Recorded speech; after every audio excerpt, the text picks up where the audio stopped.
대한민국 국민 모두가 승리하는 그날까지. 안녕하십니까, 알뜰맨입니다. 사실 오늘 제가 컨디션이 너무 안 좋아가지고 오늘 아침에 방송했어야 될 알뜰맨의 시향 따라잡기를 못해서 정말 죄송하게 생각을 합니다. 그래서 제가 오늘은 제가 생각하는 앞으로 증시의 전망, 그리고 우리가 어떤 것을 바라보면 좋을까에 대해서 제가 조금 정리를 했고, 이 부분에 있어서 여러분들과 함께 이야기를 나눴으면 좋겠다 생각이 들어서 이런 방송을 하게 되었습니다. 바이든의 정치적 행동으로 인해서 증시가 그때는 다소 안정화될 수 있다라고 생각을 합니다. 사우디를 놔두고 바이든이 정유사들을 조치한다라는 부분이 이전부터 언급이 됐던 부분이고요. 그래서 세금을 더욱더 올리겠다라는 부분들이 언급이 되기도 했었죠. 또 바이든은 사우디를 방문하겠다라는 부분도 나오고 있는데요. 아무래도 지금 높아지고 있는 유가를 잡기 위해서 바이든이 정치적 행동을 하고 있는 부분인데, 이런 부분들이 다소 유가를 완화시키는데 도움이 될 것이다 라는 전망들이 나오면서, 그래도 2022년도 7월 13일에서 16일 날 방문 예정이기 때문에 이때 시장이 조금 안정화가 되지 않을까, 그리고 유가도 이때는 잠깐 내려오지 않을까 라는 생각을 하게 되었습니다. 하지만 파월 의장도 FOMC 회의 이후에 언급을 했듯이 식료품과 유가는 본인도 어찌할 수 없음을 공식적으로 내비쳤기 때문에 이는 금리를 올린다고 해서 이게 해결되는 문제는 아니람을 직접적으로 공식 표명한 것이라고 생각을 합니다. 아울러서 오늘 여러분들께서 기사 보신 분들은 아시겠지만, 러시아에서 우크라이나 식량을 빼돌리는 것이 그동안은 야 쟤네 그러는 거 아니야?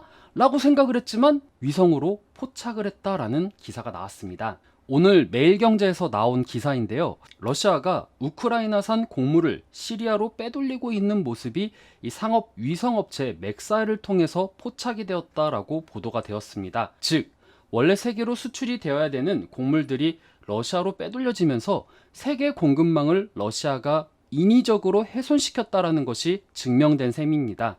당분간 식량 문제는 더욱더 커질 것이고, 그리고 괘씸한 국가들은 이를 통해서 보복 조치를 더욱더 강화할 것이기 때문에 원유 문제도 당분간 해소되지 않을 것이라고 생각을 합니다. 어쨌든 러시아산 생산품 수입 금지 조항에는 원유가 있으니까요. 당장에는 정치적으로 해결하려고 하는 움직임으로 인해서 당분간 증시는 안정화를 찾으려고 노력은 하겠지만, 막상 다음 달 CPI가 발표가 되었을 때 어라?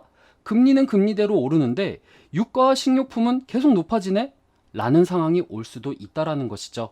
이 경우에는 경기 침체가 나올 수도 있는 부분이며, 우리가 가장 두려워하는 스태그플레이션이 발생될 수도 있다라고 생각을 합니다. 실제 6월 11일 날 장단기 국채금리가 역전되기도 했는데요. 이렇게 말이죠. 주가는 이러한 부분에 움직이려고 할 것이라고 생각을 합니다. 만약 내가 정말 투자를 잘하고 싶은데, 그리고 현금은 많은데 언제 제대로 들어보아야 될지 감이 잘 안 오신다라고 하면은, 여러분들께서는 유가와 우크라이나의 곡물에 대한 이슈를 꼭 추적해야 될 것이라고 말씀을 드리고 싶습니다.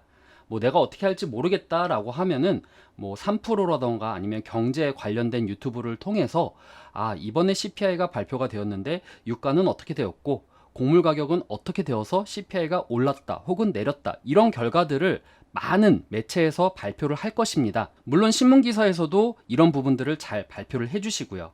그렇기 때문에 여러분들께서 이것을 추적하는 게 그리 어렵지는 않다라고 생각이 들고요. 저도 열심히 공부를 해서 여러분들께 이런 내용을 꼭 체크해 드리도록 하겠습니다. 이러한 부분들은 저라던가 다른 분들이 예측은 가능하지만 이럴 것이다 저럴 것이다 하지만 이것을 맞추는 것은 거의 불가능하다라고 말씀을 드리고 싶습니다. 그만큼 저보다 더 멋지고 훌륭하신 전문가들도 이런 부분이 예측이 불가능하다라고 이야기를 드리고 싶은데요. 파월 의장님과 같이 정치를 하시는 분들조차도 예상이 안 되는 영역으로 갔기 때문입니다.